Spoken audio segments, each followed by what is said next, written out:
संत शिरोमणि कबीरदास जी की जयंती पर डबरा में सभी कोली समाज के युवाओं और वरिष्ठ बुजुर्गों ने दीप जलाकर आरती कर प्रसाद वितरण किया। बड़े हर्षोल्लास के साथ समाज को मजबूत बनाने और अखंडता बनाने के लिए डबरा नगर में चल रहे समारोह का आयोजन बड़े धूमधाम के साथ किया गया, जिसमें सभी कोली समाज के गणमान्य नागरिक, युवा, बच्चे, महिलाएं मौजूद रहे।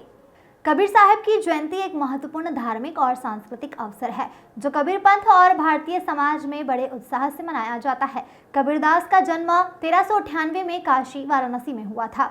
उनके बारे में कुछ मुख्य बातें। संत और कवि कबीरदास एक महान संत और कवि थे जिनकी रचनाएं भक्ति और सादगी से भरी हुई हैं।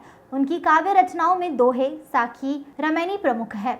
सामाजिक सुधारक कबीर ने सामाजिक और धार्मिक कट्टरपंथ के खिलाफ आवाज उठाई है। समाज में व्याप्त अंधविश्वासों का विरोध किया। वे हिंदू और मुस्लिम दोनों के बीच सामंजस्य स्थापित करने की कोशिश करते थे। भक्ति आंदोलन। कबीर भक्ति आंदोलन के प्रमुख संतों में से एक थे। उन्होंने ईश्वर की भक्ति को बाहरी आडंबरों से मुक्त रखने पर जोर दिया था और आंतरिक श्रद्धा और सच्ची भक्ति को प्राथमिकता दी। निराकार ब्रह्म। कबीर ने निराकार ब्रह्म की उपासना की और मूर्ति पूजा का विरोध किया। उनका मानना था कि ईश्वर सर्वव्यापी है और किसी विशेष रूप से नहीं बांधा जा सकता। साधना और साधुता। कबीर की शिक्षाएं साधना और साधुता पर केंद्रित थी। उन्होंने साधु संतों के साथ रहकर जीवन जीने का आदर्श प्रस्तुत किया।